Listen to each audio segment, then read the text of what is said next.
I'll call this public meeting to order. At this time, if I can call on Councillors Bagu and Beauregard to move that the public meeting agenda dated October 7, 2025 be confirmed as presented. Questions on the agenda? All in favor? Carried. Are there any disclosures of interest on any of the public items tonight? There are none. Our first public meeting tonight is the proposed stop and close St. Lawrence Street, report 2025-182. And if I could have Eric take this over to go through the presentation. Thank you. Through the Mayor, I don't have a presentation for this one. Through the Mayor, thank you. I don't have a presentation for this one tonight, but I do have a map up showing where St. Lawrence Street is. It's a stub of road allowance located off of Melonby, just north of our operations center. Currently, the parcel doesn't generate any tax revenue for the city as it's a road allowance. Staff have identified through some work in economic development that a better use of the property could be achieved through incorporating it into the public yard, the public work yard footprint. So this is something that we can use for an expansion of the public works yard. Through what's here tonight is a request to close the unopened road allowance. This would fulfill the goals of surplus land review, adds land to the city's operations yard, and this is the first step in legally adding it to the public works yard. So we're recommending, we'll be recommending at a future council meeting through a report that this be closed, but for the purpose of tonight's meeting, public meeting for anyone that has comment or input, staff, we can answer questions on this road allowance stop and close. So thank you, that's all I've got. Great, thank you, Eric. So I'll put this on the floor so we can get some questions asked and answered. If I could have Councillors Bodner and Danch move that the Development and Government Relations Department Report 2025-182 be received. That the Economic Development Officer be directed to bring forward a stop up and close bylaw for PIN 641490134, legally described as St. Lawrence Street. Plan 830, Village of Humberstone, except VH 2791, Port Colborne, as shown on Appendix A, to a future meeting of council for consideration. Are there any questions on this one? All in favor? That's carried. So I'd like to thank everyone. The public meeting for the stop up and closed is now closed. And if anybody has any comments that's watching us online, please forward them to cityclerk@portcolborne.ca. That's cityclerk@portcolborne.ca. Next up is public meeting report for city initiated official plan and zoning bylaw amendments for additional dwelling units, ADUs, files D09-01-25 and D14-02-25, 2025-194. Mr. Atch, you're up.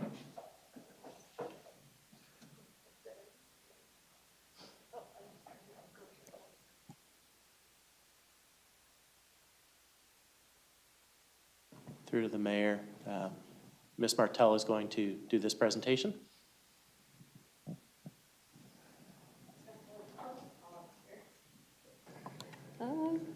Perfect, go ahead. Great, awesome. Good evening, Mayor, members of council. Tonight we're here to present to you two city-initiated amendments. The first is dealing with additional dwelling units, and then we will talk about the parking rate for apartment units separately. They are two separate public meetings dealing with two separate matters, but are both related to our Housing Accelerator Fund commitments. So the first one I will be bringing forward is the public meeting for additional dwelling units. For reference, what we're calling an additional dwelling unit is a self-contained residential dwelling on the same property as a main house. Some people call these accessory suites, secondary suites, basement apartments. They go by many different names. What we're calling them here is an additional dwelling unit, or an ADU. And really what they do is flexibly allow people to add gentle density to their homes to accommodate multi-generational living, and other type uses, but really minimal impact on the fabric of the lot and the neighborhood. What we are proposing to do is amend the official plan and the zoning bylaw to permit these ADUs citywide with different regulations depending on the geography.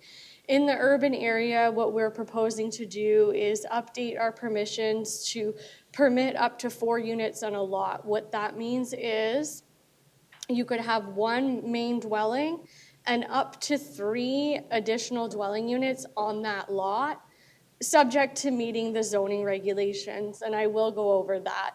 Similarly, in the hamlet and rural residential areas, we would be changing the permissions to allow up to 2 additional dwelling units for a total of 3 units on the lots in those areas.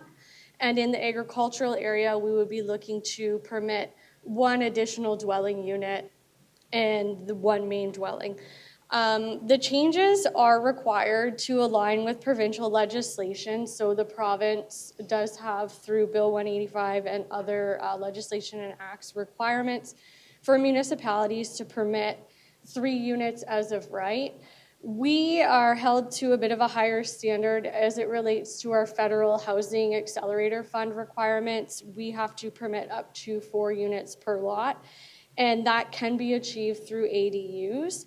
And this is subject to establishing a clear framework for what makes sense for the city of Port Colborne. So it's certainly not a blanket, everybody gets 4 units everywhere situation. There is a balanced and tailored approach, and I can go over that in detail tonight. But no decisions being made today. We're sharing the information to council, and then we will be back shortly to present our final recommended amendments for this. We do need to have a decision on this by the end of this year to remain eligible for Housing Accelerator Fund commitments. So the proposed changes to the official plan. The official plan does permit ADUs right now, but only on lots with a single detached dwelling. This doesn't conform with provincial legislation. The province says we have to allow ADUs in singles, semis, duplexes, townhouses, or street townhouses. So the primary basis for this amendment really is to update and establish that provincial conformity, but also build in some thresholds based on location and introduce the policy framework that the maximum number may not be achievable on every site, and it really is dependent on the lot size and layout, servicing and parking, and compliance with all other applicable building code and zoning bylaw regulations. As far as the zoning bylaw goes, the zoning bylaw does have a framework for additional dwelling units now, and we're not proposing significant changes to what exists right now. So many of the existing provisions are the same. The parking requirements remain the same. The requirements for the location of the entryways for the attached ADUs is not changing, and the established setback requirements aren't changing. What we are changing is we're increasing the maximum gross floor area from 40% to 45%, and that's cumulative. So if you had a 2,000 square foot house, you would be permitted to have 45% of that gross floor area to be ADUs, either in the existing dwelling or as an attached. We are also increasing the maximum lot coverage from 40% to 45% and proposing to increase the height for the detached ADUs from 6 meters to 7 meters. And this is to account for some existing scenarios where you might have a garage in your backyard and you want to convert it and keep the garage space below but have a residential space above. And the existing garage might already be 7 meters. And we also found that the 7 meters was pretty consistent in other municipalities in Niagara Falls, and St. Catharines also permit that 7 meters.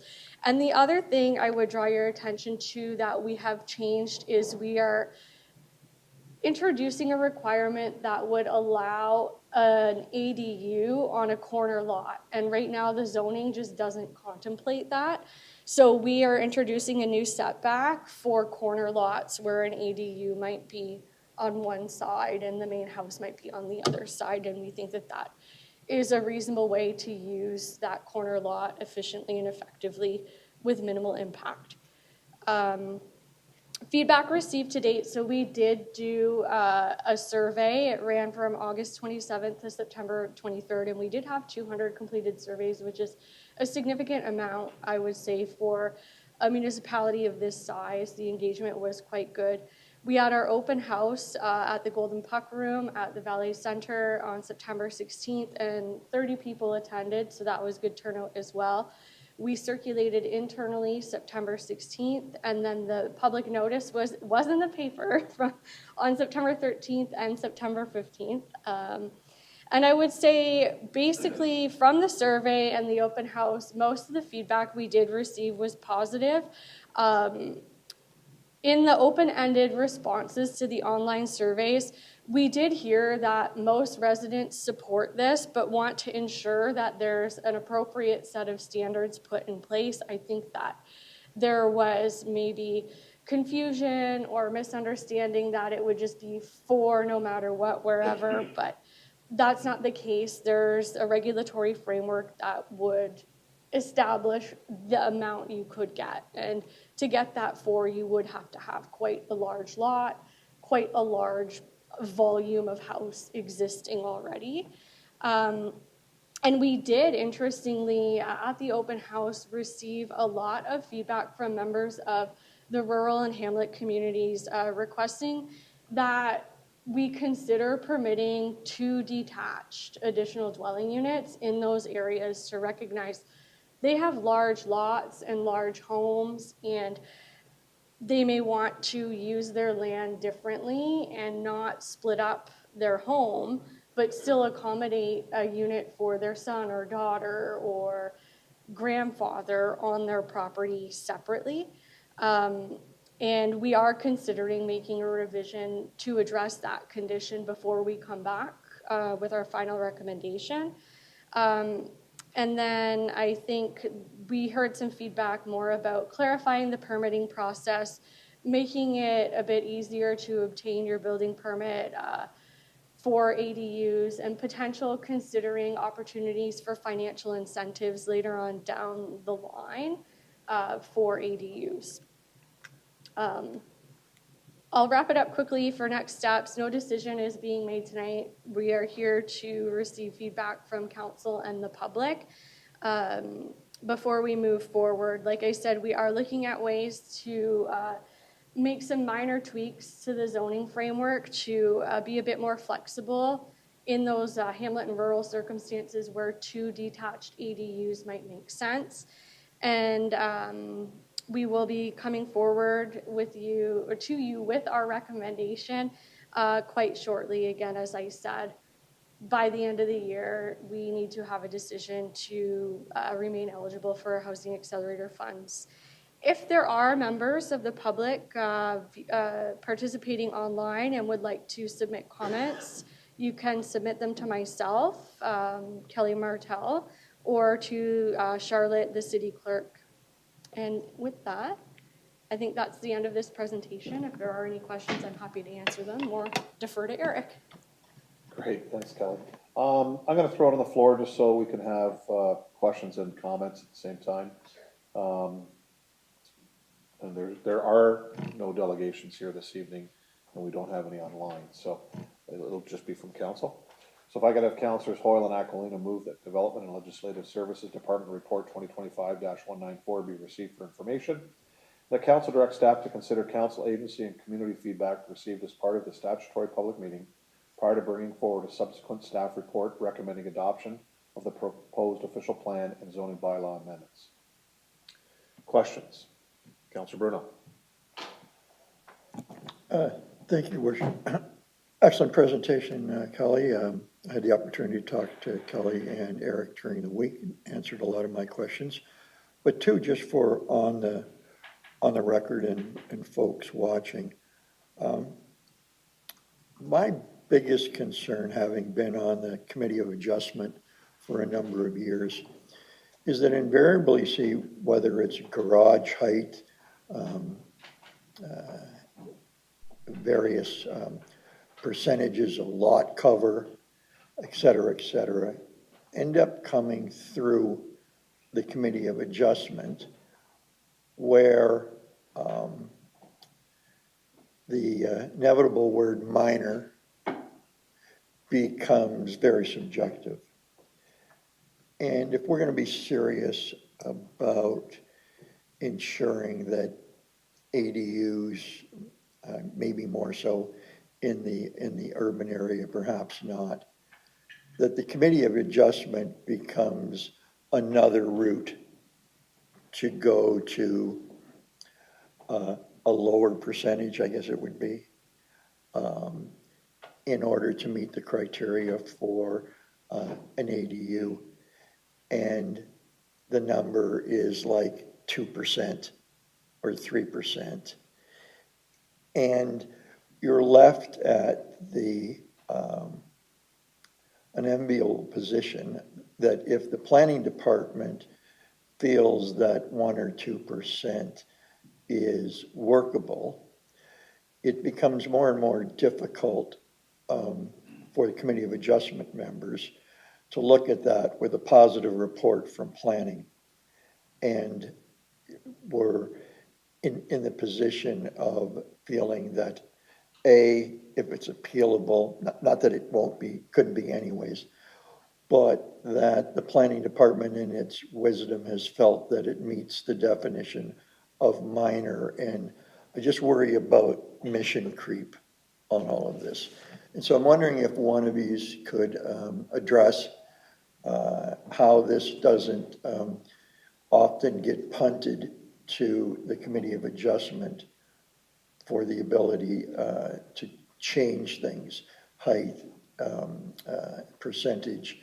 And personally, I would like to see it be strictly the number we pick. And I'm not a huge fan of ADUs. I could see some proliferation that might cause problems in the neighborhood. So I don't want it just punted to another department, and I'd like the planning department to ensure us that they'll stick quite vigorously to the parameters. Yeah, so through the mayor to the councillor, I may start on this and then Kelly can fill in as well. I think we've worked pretty hard to put some tools in place that we go through when an application comes in for this that, you know, help us control where these will be cited, whether they'll be appropriate. And the question of a variance, I mean, ultimately, anyone can apply for a variance if they choose to. But we've built policy into the official plan in the urban zone, the rural zone, and the agricultural zone that indicates that additional dwelling units, they might not work on all lots. And the scale of them may be a challenge on certain lots. And you won't be able to have 3 on every lot in the urban area. You might actually not be able to have 1 at all based on some of the criteria or the tests that have to be met in order to build one. And so I think when we're going through a review for a minor variance and there's a question, you know, one of those 4 tests is about, does it meet the intent of the official plan? And in this case, you know, we've got some flexibility in our interpretation to say, hey, you know, we've set a limit at 45% and you're asking for 65%. And we're saying in the official plan that, you know, ADUs, they might not work on all lots. And so I think that's what we would go to say that this isn't appropriate. This is not an appropriate tool to use to attain additional coverage for an ADU. And it ultimately leads to not being able to support much flexibility in what we think are already a fairly generous policy set for permitting ADUs in Port Colborne. But I'll defer to Kelly if she's got some further comments. Thanks, guys. Counselor? One that just came to mind, and that is if one doesn't have enough square footage in their house to warrant either the first or second ADU, or perhaps it's even an issue of retrofitting a garage or things like that that have height. Again, I'm just concerned about sort of end around. So I come in, I don't have a house that, when I look at the 45% rule, either gets me to 2 ADUs or gets me to 1 ADU. I'm not sure how you could deal with this, but I'll ask the question anyways.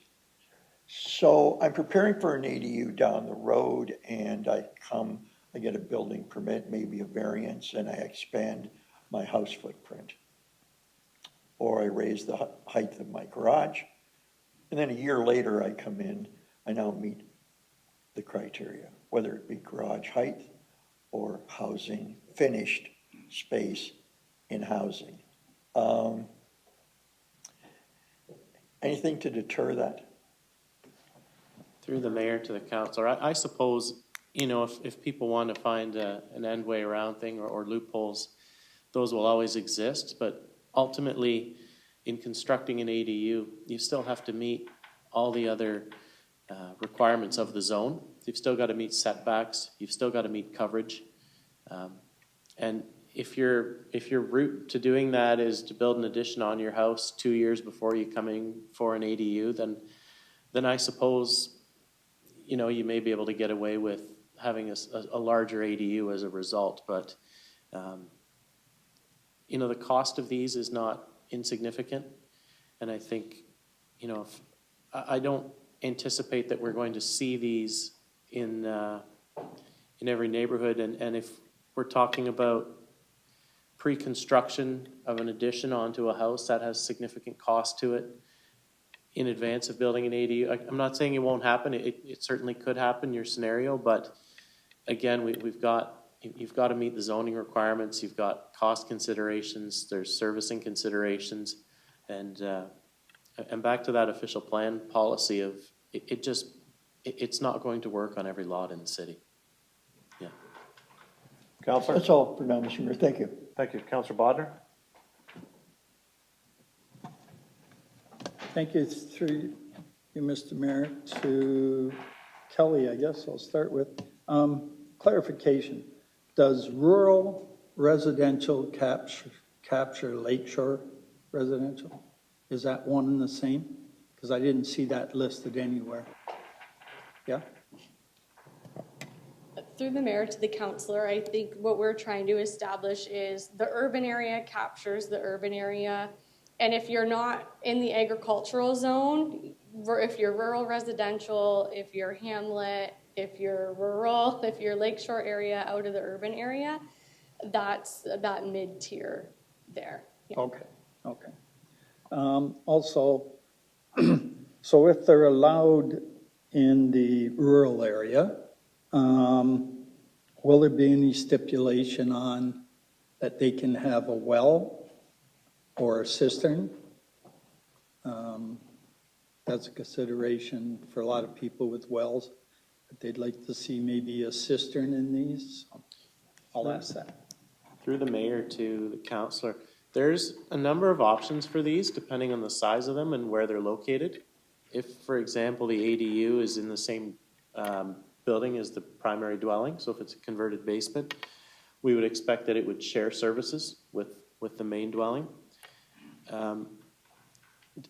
Ultimately, you know, I think with private servicing, with septic systems, if you're getting into a detached building, it's likely to require its own separate servicing. So its own separate septic system and a source of water.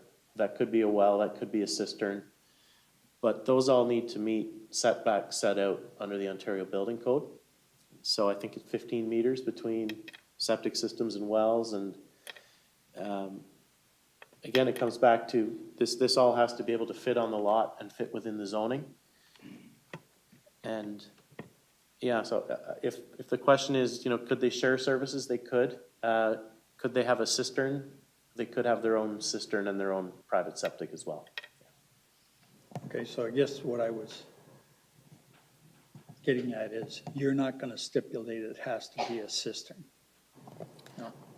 No, through the mayor, we do have a bit of policy guidance built into the official plan amendment, which does require ADUs outside of the urban area on private services to be able to demonstrate that there is an ability to accommodate servicing, but we're not going to prescript that beyond what the region might require from private septic and what the building code and other applicable law may require for development on private services. Through, I guess, to add on to that to the counselor, if that's an interest of council, we certainly could prescribe that it be serviced by cistern. Yeah. Counselor? And could a well service the house and 2 ADUs, 1 well? Through the counselor, I suppose if the well had a sufficient flow rate, it could. But yeah, there's nothing that prevents that from serving more than one building.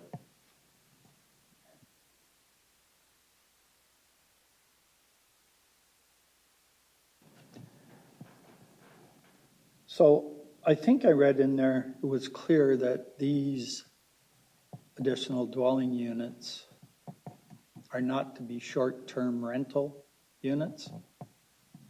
Is that the case, or can they be? Through to the mayor, currently we don't have anything, through the mayor to the council. Currently we don't have any provisions in there that prevent that. I suppose you could build one and it could become a short-term rental, but then that gets captured in our short-term rental bylaw, licensing bylaw. But Kelly? Through the mayor to the councilor, we did get some feedback from some people who participated in the survey that they were concerned that these additional dwelling units may become short-term rentals. That is something we can look into, but at this time there is nothing in the policy framework that would prohibit them from being short-term rentals. Counselor? Through you, Mr. Mayor. So I guess when you see the concerns that were registered by people that sent them in, one of the things that stands out is people seem to think that these all of a sudden are going to be all over the place and consume the city. Do we have, I know we, in the consultant that we hired, had a few different communities that he quoted on this, but have we got any indication, is there any other community our size that has done something like this? And what was the take-up rate? Like, was there 10 built, 100 built, 1,000 built? Like, there's nothing in here that indicates anything like that, so. Through the mayor to the councilor, I can start anecdotally. So prior to joining the city of Port Colborne, I was a planning consultant, and I did work on a number of these amendments for several municipalities across Ontario. And what I can say is implementing these doesn't necessarily mean that every single person who owns a single detached house has a desire to become a landlord. The uptake is not specifically significant. I know a lot of municipalities are struggling to get uptake. The city of St. Catharines is offering significant incentives. The only municipality that I've seen that has implemented this and seen significant uptick is the town of Milton. They got 500 in one year last year. They have a very different community. There's a lot of multi-generational housing there. There's a lot of large families that this is very suitable for them.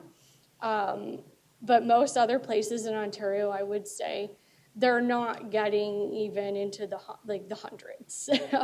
It is truly an option that makes it more flexible for people who have a desire to already do this, a little bit easier to do it. It is also very cost prohibitive. I would say the city of Guelph did a study, they did a pro forma analysis when they brought theirs forward that showed how much it would cost someone to build it and carry it out and return. There's not really a return on investment. So most people who are doing it for personal reasons and not for the reason of getting into the business of being a small-time landlord.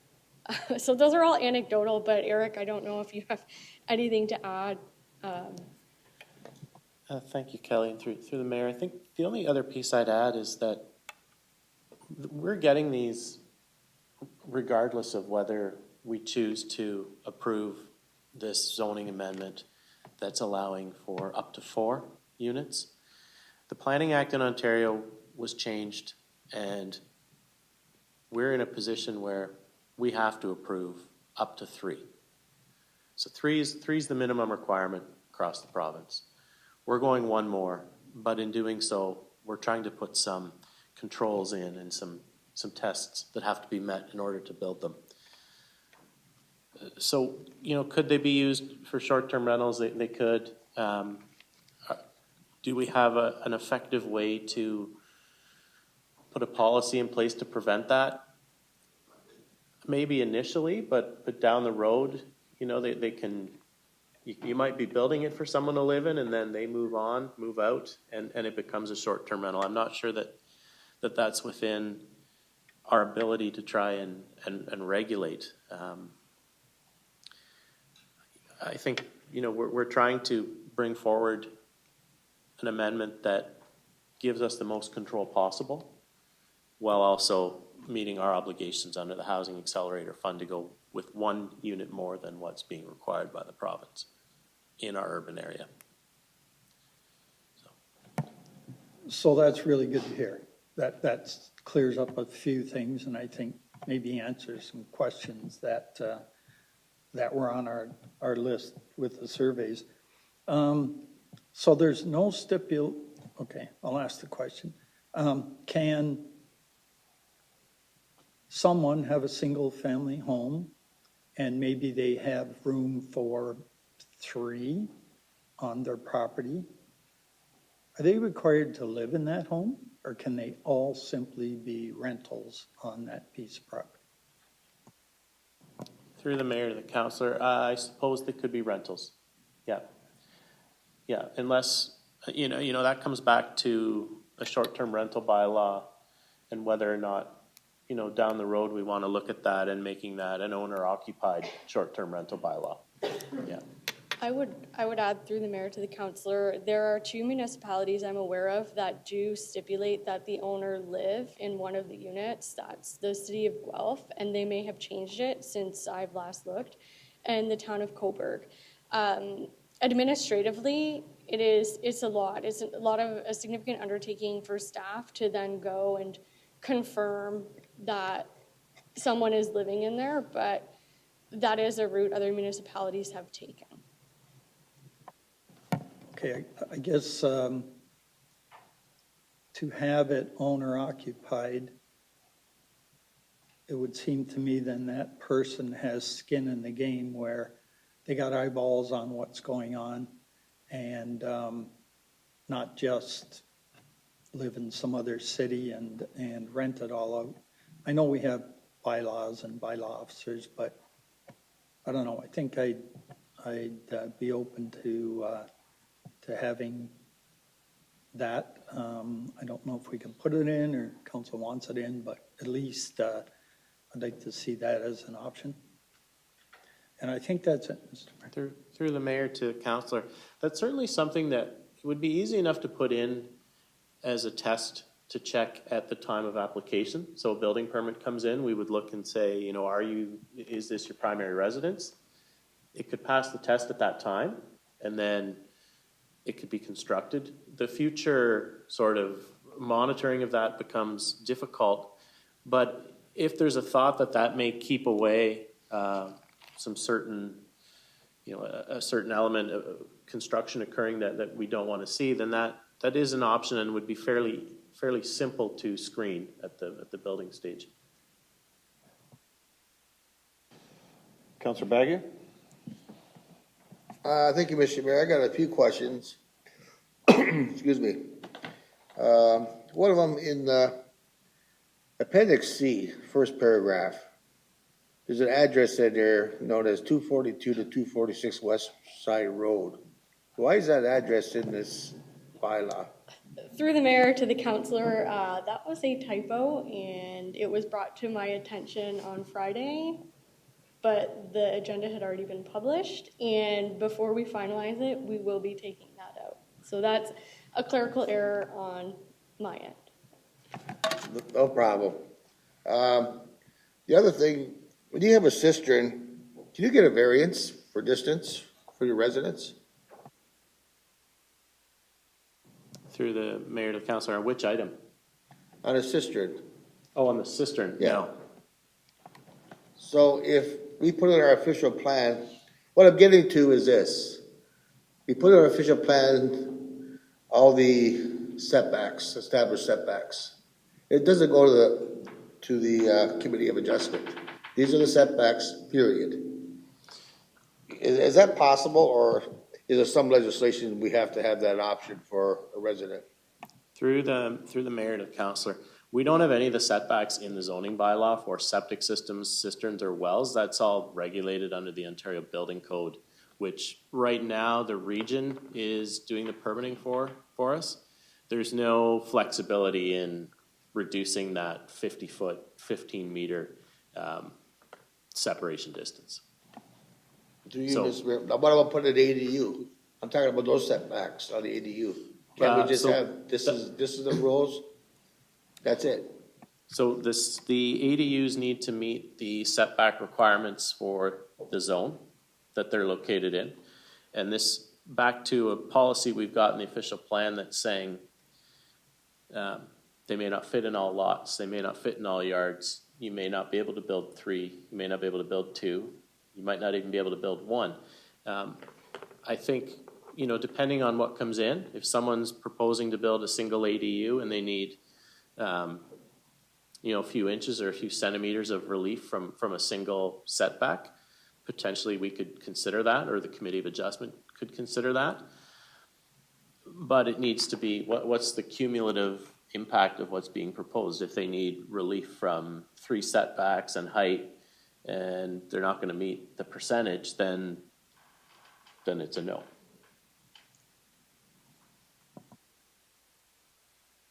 Okay, thank you. Just so you, I just find it easier, here's the rules, and you need a couple inches, well, fire department give you a couple inches, but that's it. It just seems every time I look at the Committee of Adjustment meetings, everybody's asking for meters and meters and meters. And for almost every operation going on here. I know we had a short conversation a while back about some things should not be going to Committee of Adjustment. I don't know, maybe you can elaborate on that. Is this part of the thing? Through the mayor to the councilor, I will start by answering your first question, and I think that I would agree with what Eric is suggesting, and sometimes I'll give you an example. If someone has an existing garage and that existing garage already doesn't meet the setback and they just want to turn it from a garage to an additional dwelling unit, then maybe that's something we can consider through the variance process, and that would be an appropriate use of that tool. As it relates to additional dwelling units, we have built in that policy language that does give us a bit more opportunity to assess the cumulative impact, being that the proposed amendment will establish that the maximum number may not be achievable, and we can assess that. To your other question, I would open Eric to add to anything, but I think from our perspective, we would like to see fewer requests for variances on parking and height. It is, I believe, both of our opinions that those are better dealt with through formal zoning bylaw amendments, but I don't want to speak out of turn and speak for him, so. Through the mayor, I think that Kelly, that's correct. It's open to every planner's interpretation of what is, what is appropriate for a minor variance, and when you cross a line of what should become a zoning bylaw amendment. And I think what you'll start to see is that we'll be directing more of these applications that are seeking meters and meters of relief on multiple fronts, that we'll be directing those types of applications towards a zoning bylaw amendment, which is more involved, has more of a process to it, and is not such a sort of a quick process that allows you to build whatever you'd like. It's a little bit more prescribed, and ultimately gives the council, the city, a little bit more control over what's built. To you, Mr. Mayor, thank you very much. I don't want to get the two committee of adjustment guys on both sides of me upset or nothing, so I hope I don't get beat up after this meeting, Mr. Mayor. Thank you, Mr. Mayor. I'll walk you to your car to make sure you're safe, Counselor. Counselor Aquilina. Thank you, Mr. Mayor. And thank you, Kelly, because from your presentation, I feel much better. And Councillor Bodner asked one of the questions that I had, like I was envisioning this being like a free-for-all and everybody was gonna go, I don't want to say any term out of context, but anyways, my question is in regards to the grant that we are receiving, and I'm guessing part of the requirement is that we have a policy in place for this. Do we have to meet like a specific target of a number of ADUs that we adopt? Okay, so it's just really demonstrating that we have a policy in place and that we're adhering to it? Yeah, through the mayor to the council, I can answer that without shaking my head. We don't have to meet a target on ADUs. We do have to put a policy in place, but that doesn't mean that in 6 months or 1 year from now, if we find that this policy is problematic, we certainly can change it. We can revise it. We can add additional components to it if that's what's needed. Kelly and I have put together what we think is a reasonable starting point. It will satisfy our obligations to the Housing Accelerator Fund, and we'll try it out. Thank you. Great, thanks, Counselor. I just want to make sure, these have been in Port Colborne for a long, long time. I can take you into Mark's neighborhood, and in the laneways, there was garages with living quarters over top. Some are still used that way, some aren't. Two of my sisters, one lived on Kent Street. It was a single-family home originally. Then the family lived on the main floor. They turned the upstairs into an apartment. My other sister lived across from the hospital. It's now back to a single-family home. It was built as a single-family home, but then it was converted to 2 units. The owner lived on the main floor. I can take you out to one of the fire lanes. A friend of mine, David Schultz's, a friend of David Schultz's father lived there. It was a garage, and then there was an apartment over top, and the owners lived on the lake across the fire lane. So it's not like this is anything new. And quite frankly, with informal discussions with my fellow mayors, whether it be at AMO or FCM, I've asked those questions, like, did it just explode for you? They said, no, we've been dealing with them for years. It's just a new tool that we can have to intensify and create.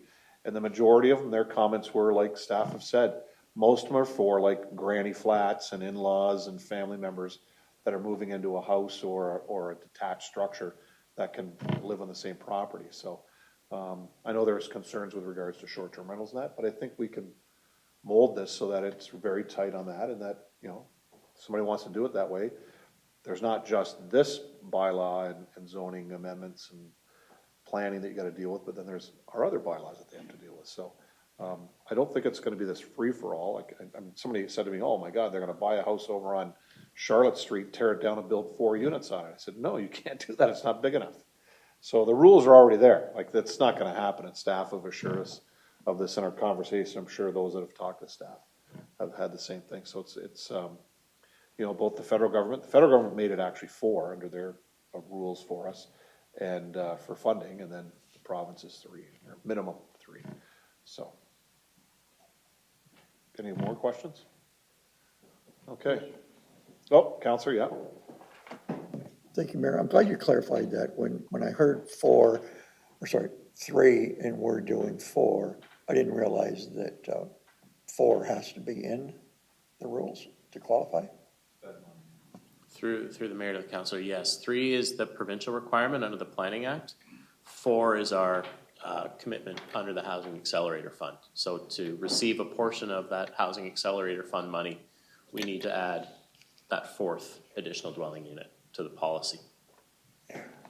Oh, just to clarify that, because it was where I was going with my next point, is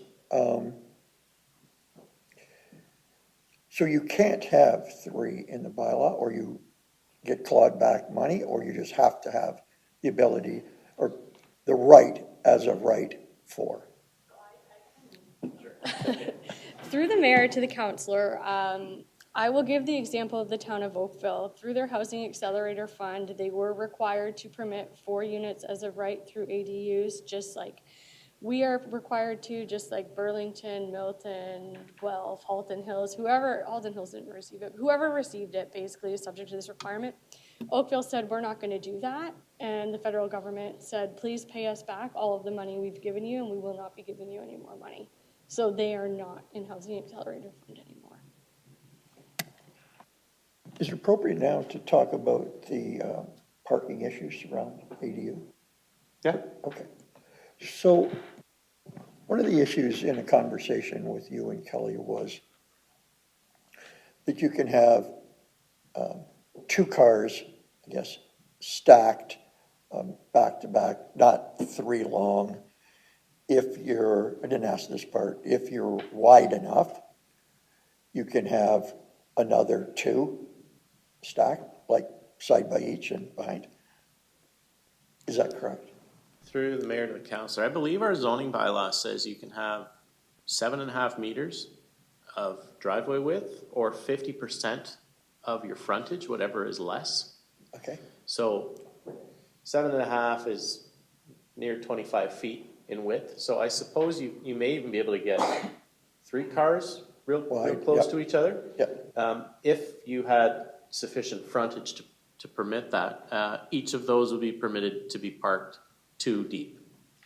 We're saying that, so what we're introducing in this is a cap on how deep those cars can be parked. Currently, the zoning bylaw does not have a limit on that. You could have cars parked 3 or 4 deep.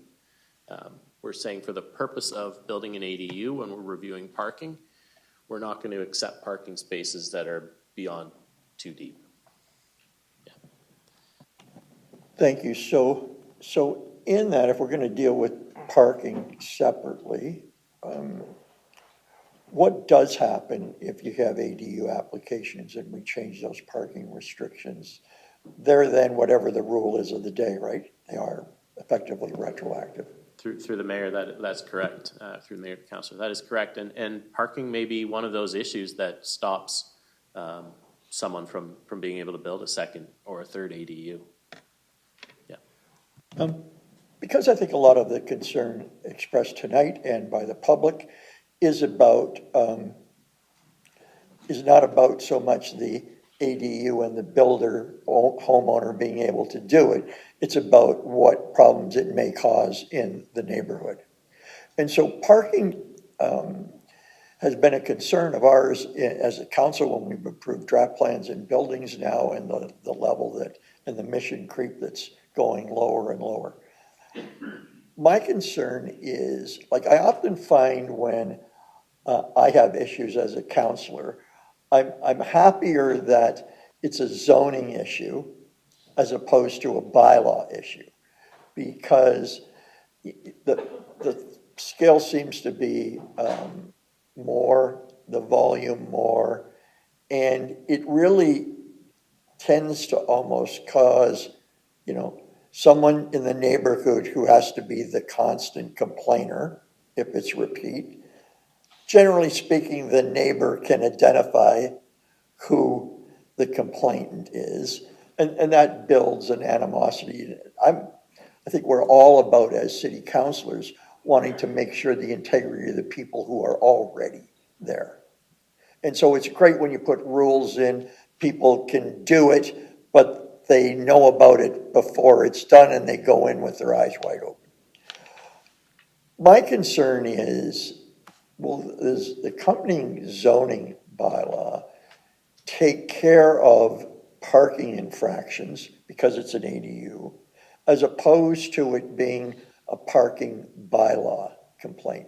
Because what I'm concerned about is when you get 2 or 3 people, and let's say it's not hard to imagine, there could be 3, 4 cars, and it's not hard to imagine that it may be a tighter neighborhood.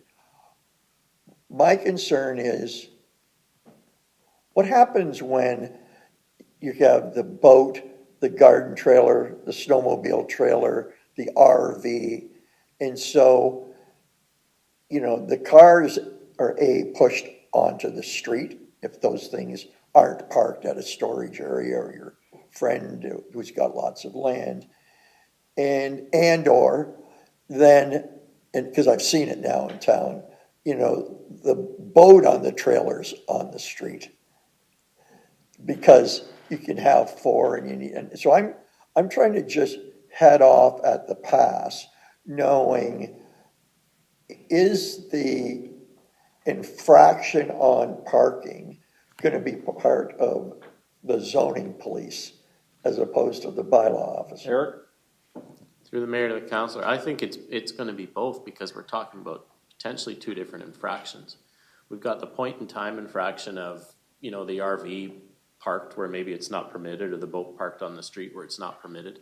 But then we also have the zoning infraction that requires, at the time of construction, we're saying you need to demonstrate that you've got Right. parking. But that provision stays, that requirement to have parking remains in place for that property, the uses that are located on it. So yes, it becomes a zoning infraction matter, and then it also may become a point in time when things are parked where they shouldn't be, a parking infraction matter as well. Great, thank you. Okay, Councilor Bagan? Thank you, Mr. Mayor. I got one more question. The Housing Auxiliary Fund, if this all goes through and passes, what can we use those funds for? Through the mayor to the councilor and council. So when the Housing Accelerator Fund was first announced to the city, there was a report brought back to council, which council approved to accept it. And then I'm going to say 2 councils ago, there was another report that went forward that outlined that, which was accepted.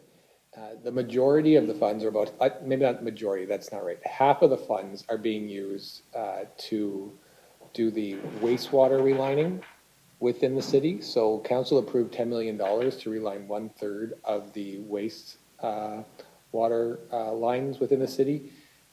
Public Works has done an amazing job getting through a big portion of that. I think all councilors have seen the work that's going on there. So $2 million of that will go into that 10. So instead of having to issue $10 million of debt, you'll issue $8 million of debt going forward. So it's a real positive for that. The benefit and how it benefits housing is because we reduce the inflow and infiltration into the system. And our Director of Public Works during our budget meeting on November 4th is going to show where we're actually having real results on that. It allows for more housing and more companies to come in and use the water facility because they can use the water treatment plant. Because if you have a lot of I&I, you don't have the capacity within the treatment plant to be able to bring on new houses. So that was one of the key areas. And then there's the King and Haney property. So council approved the purchase of the King and Haney property, I'm going to say a year and a half ago, and then the demolition. So it's going to pay for that. So those would be the 2 largest components. It's also going to, just high level, it's going to help modernize the planning department, take a number of things automated, go digital. So that's a high level view. I don't have the full list in front of me, but that's where the majority of the funds go. It will go to water and wastewater, current infrastructure, and to the housing project that council approved with the Niagara Regional Housing application. Councilor?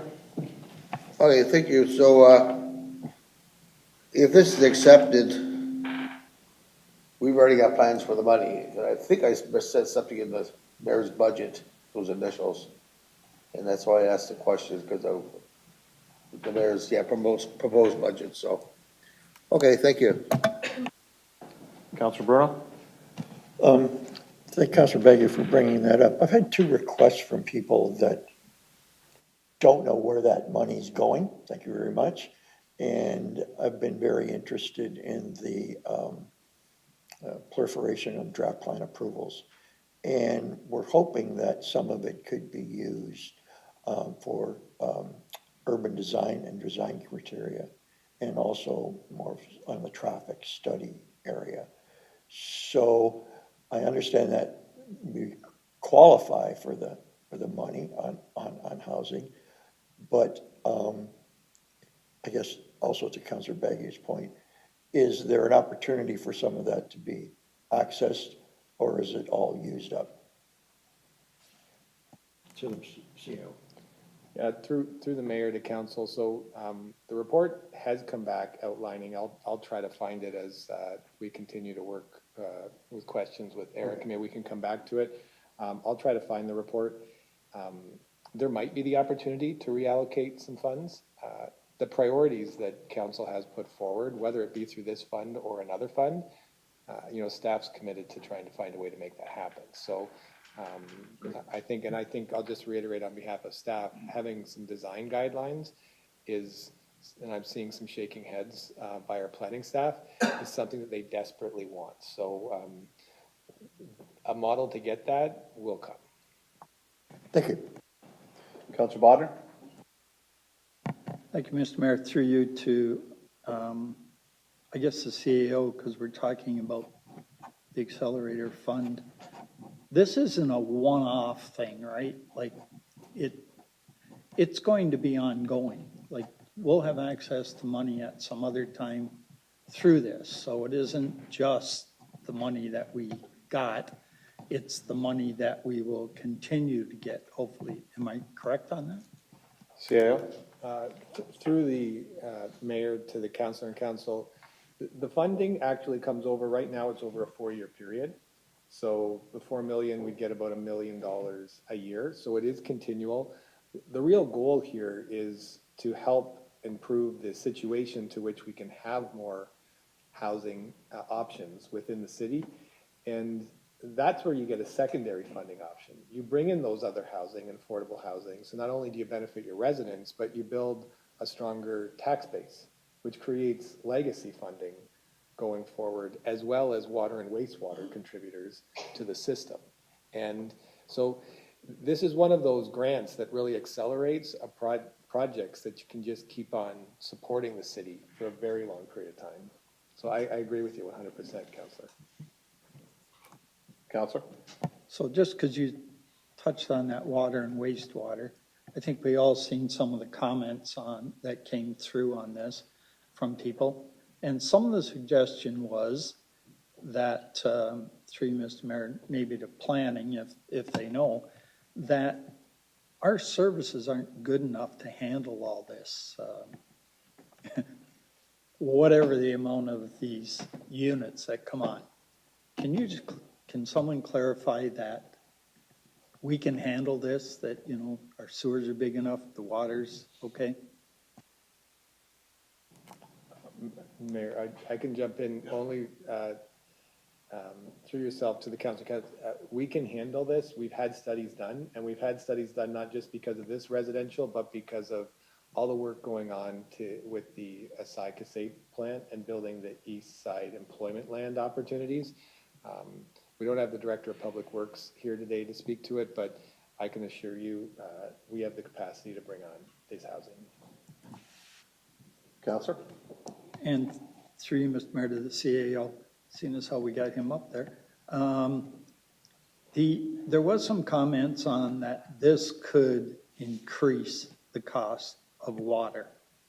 I think we all know that's not true, but could you confirm that, how this could be a good thing for the water bill?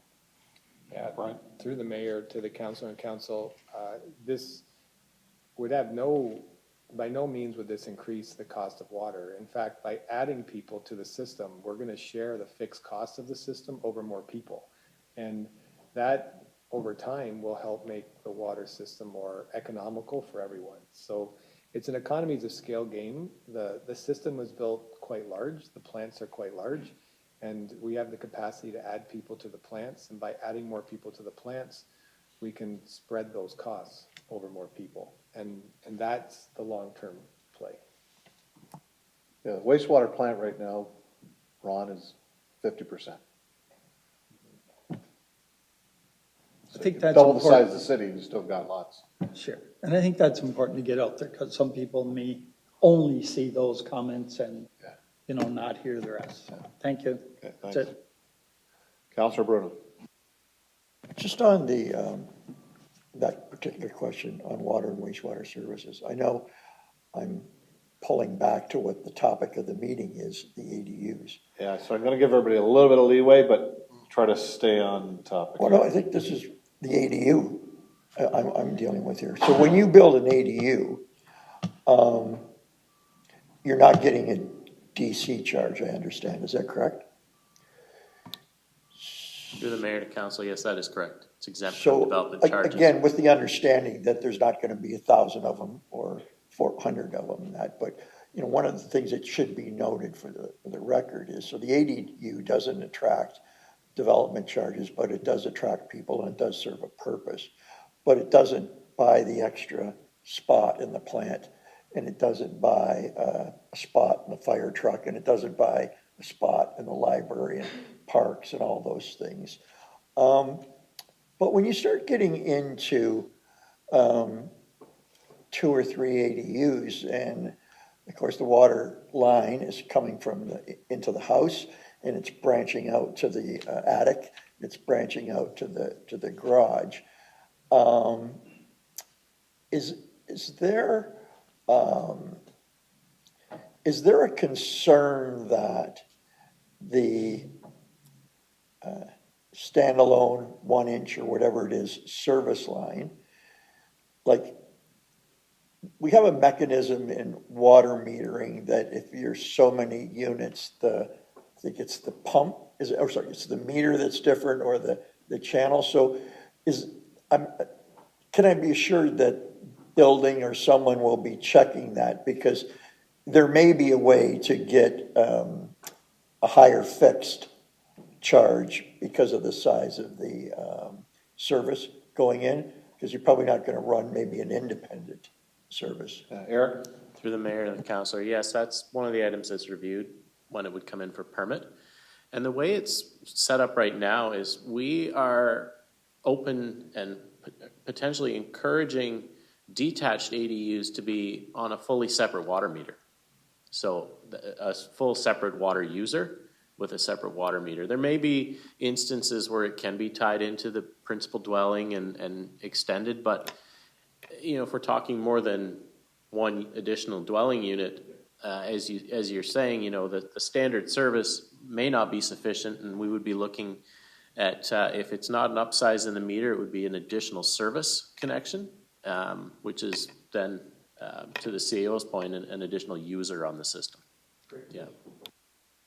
Councilor Beauregard. Through your worship, kind of going off, I guess, Councilor Bruno's remarks there. I mean, you may have somewhat answered it. Just going to ask if ADUs, or what are we calling them now? Is it ADUs still? All right. I guess I get confused sometimes with second dwelling units and all kinds of different words. I know. Are all of them going to be metered separately? Like, are all ADUs going to have their own water meter? Through the mayor to the councilor. No, it's likely to depend on the form that they take. For example, if it's a conversion within an existing dwelling, it would likely be located on the same meter and the same sanitary lateral. But if we're talking about detached buildings, new builds, it may end up that they end up metered separately. Currently, we're not prescribing that they need to be. We're leaving that up to the design of when it comes in, but more than likely, we're going to see many of these detached units serviced independently. And through those detached units, would that mean that they have their own laterals that are separate from the principal dwelling? Through the mayor to the council, yeah, that's correct. It would have its own lateral, its own meter. And that would be at the cost of the applicant. It would be done through our municipal connection permit. And similar to new construction for a new home. So just to like earlier comments that were brought up from council, like those are items that are significant cost, right, to the applicant. So it's something that I'm sure applicants wouldn't be taking too lightly. It's not something that will necessarily encourage people to be making ADUs or constructing ADUs because say you have an existing house, you're typically, if you have a garage that's detached and you want to convert it, it's usually in the rear of the lot, right? So you'd have to potentially rip up driveway or asphalt or some kind of hard surface to get those servicing in. And let's be it, Port Colborne is on rock, so a lot of times that could cause significant costs. So I think that is one thing to consider that may, like if people aren't going to be, I don't think people will be rushing in here and just building as many ADUs as they can. Like there are significant costs, and that's just one example. Okay, further questions? Councillor Hoyle? Just to go back, because I know I'm going to ask this, and I know some people get confused when we talk at the front. So the ADU, if you don't have the adequate parking on the property, you most likely won't be able to have one. Am I correct? Through the mayor to the council, that is correct. That'll stop a whole bunch of questions. Thanks, Councillor. Any further questions? So it's duly moved and seconded by Councillors Hoyle and Aquilina. All in favor? That's carried. So this ends this public meeting for file D09-01-25 and D14-02-25. So we're going to move on to item 5.2, our public meeting report for city-initiated zoning bylaw amendment for apartment dwelling parking rate. D14-03-25, 2025-195. So I'm going to put this on the floor and then we'll turn it over to staff. Moved by Councillors Bruno and Hoyle that Development Legislative Services Report 2025-195 be received as information. The council directs staff to consider council, agency, and community feedback received as part of the statutory public meeting prior to bringing forward a subsequent report recommending adoption of the proposed zoning bylaw amendment. That's you, Kelly. Go ahead. It's been so long. If you guys will bear with me for one more presentation, I will present to you our proposed zoning bylaw amendment for reduced parking rate for apartments. What I will say for background and context is this is another one of our Housing Accelerator Fund commitments. Through that funding, we did agree to look at either reducing or eliminating parking rates in intensification areas.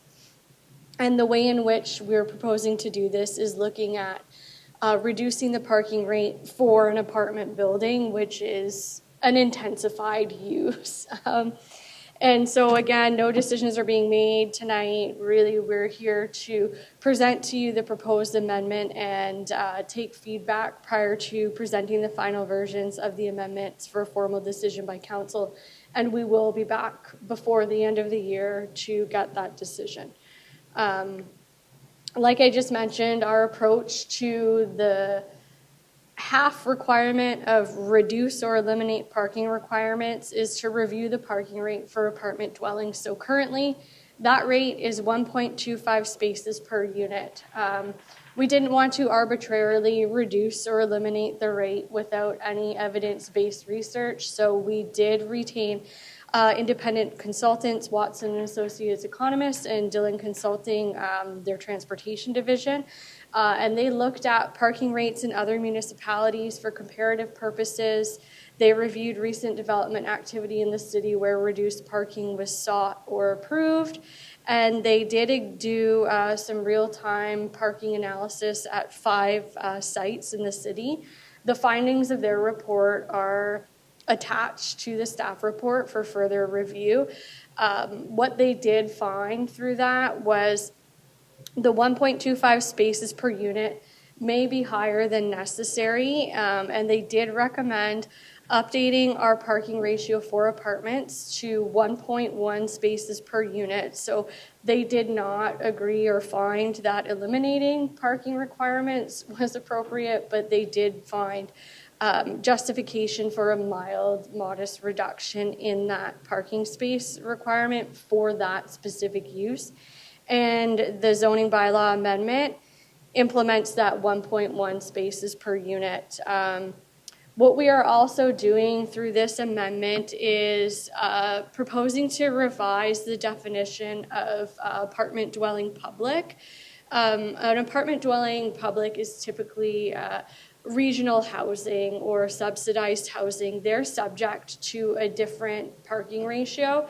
That parking ratio is 1 space per 3 units. We're not proposing to change that rate. We are just proposing to change that definition to modify it, to open up an opportunity for someone other than Niagara Regional Housing who is renting units that are deeply affordable at or below that 50% of average market rate. If you're going to be renting an apartment at that rate, it is a deeply affordable rate, and you should be subject to the apartment dwelling public rate of 1 space per 3 units as well. So that is the other modification we are proposing as part of this amendment. And really it is to address and open up opportunity for more deeply affordable housing managed by a wider variety than NRH. Feedback received to date. So we did, at the same open house as the ADU open house, present a couple of boards on the proposed reduced parking rate and the proposed modified definition for public apartment dwelling. There were 30 attendees. One made comment in support for the reduced parking rate, but the majority of people who were there for the ADUs. We did internally circulate on September 16th, and the public notice was in the paper on September 13th and 15th. And again, we did really just receive so far 1 piece of written correspondence that was supportive of the reduced rate. And with that, again, no decision is being made tonight. We're here to take in your feedback, and once we've taken in that feedback, reviewed any outstanding agency and public comments, bring forward a recommendation at a future council meeting. And again, it will be before the end of this year. And if there is anybody watching at home and you want to provide comments, you can provide them to myself or to the clerk. With that, I will open it to questions. Thanks, Kelly. Questions? Councillor Bagu. Thank you, Mr. Mayor. Quick question, Kelly. Is it the existing zoning bylaw, or is it something else that a parking bylaw dictates how many accessible parking spots should be in an apartment building? Through the mayor to councillor, it's in the zoning bylaw in section 3 that talks about the accessible space requirements, and that is not changing under this. Okay, thank you. That's all I got, Mr. Mayor. Councillor Bruno. Thank you, Worship. Kelly, with respect to the affordable housing or public housing, I mean, I have a big concern that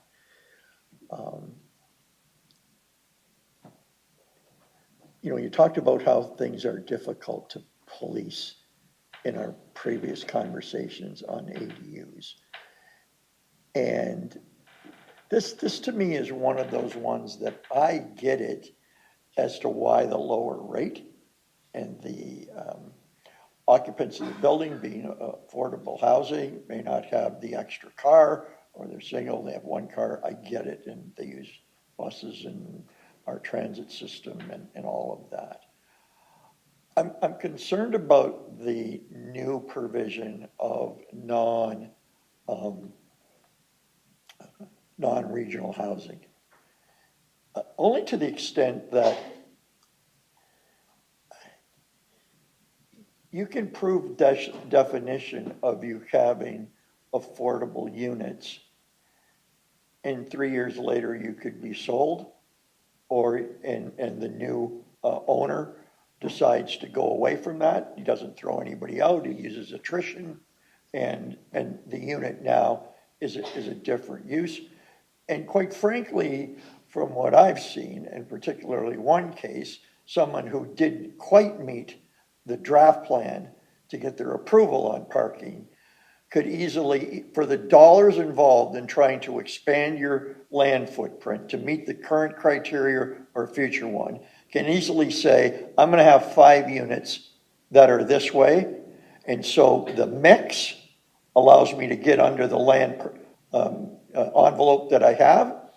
And either by the time the building is built or at some time in the short future, they haven't had to buy that extra lot. They haven't had to lease property. They didn't have to do that. And I'm much more concerned about the potential abuse from, I guess, quote unquote, non-regulated entities that are permanently in that business. I can start if you want. Okay, through the mayor to the councillor. For rents at this rate, this is 50% of the AMR. They would be, through the DC Act, eligible for paying no DCs. In order to do that, to get the DC exemption, they have to enter into an agreement that will guarantee the affordability of those units at that rate for a certain amount of time. And if they fall back on that agreement, they have to pay all their development charges. So I understand the concern and I think that it is valid, but the way that the DC Act is set up now to exempt rental housing and affordable housing from a portion or all of the DCs requires this agreement. And that agreement really allows the municipality to monitor and address things and ensure that you are continuing to rent at that rate. So I think there is a balance in that, but I don't know if, Eric, you have anything else to add. Through councillor through the mayor to the councillor, all I was going to add was that commitment's 25 years. Yeah. So if you're going to be exempted from development charges for affordable housing and you're going to meet this requirement for affordable housing, then you're going to commit to that deeply affordable rate for a period of 25 years. Councillor Borgard? Through your worship, is that an agreement that is on title and runs with the land? Through the mayor to the councillor, it's up to the municipality to decide how they want to enforce it, but yeah, that would be the preferred method. It would be registered on title and it would remain in perpetuity for that 25-year period. Okay. Yeah. And just adding on, maybe because there's been so many changes to provincial legislation surrounding DCs and the Planning Act and whatnot, I'm just wondering if there's a way that we can maybe have like a backup policy or a backup plan so that if something were to change that were to affect that, maybe we can have our own agreements that we implement in these circumstances to make sure that they comply. Through the mayor to the councillor, without Bram being in attendance, don't want to speak for him, but certainly through the community improvement plan, we could probably look at adding something that would give us a bit more teeth in terms of an agreement, either through the CIP or another mechanism. I don't know if, Eric, you're aware of another way, but... Through the mayor to council, no, I'm not aware, other than we would put an agreement in place, we would put a condition on title, and we would have to be prepared to pursue that should the rent become a non-affordable rate.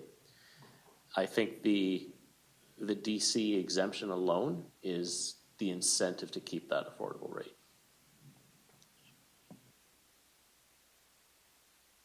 All right, Further questions? Okay, all in favor? That's carried. So that ends this portion of the public meeting for file D14-03-25.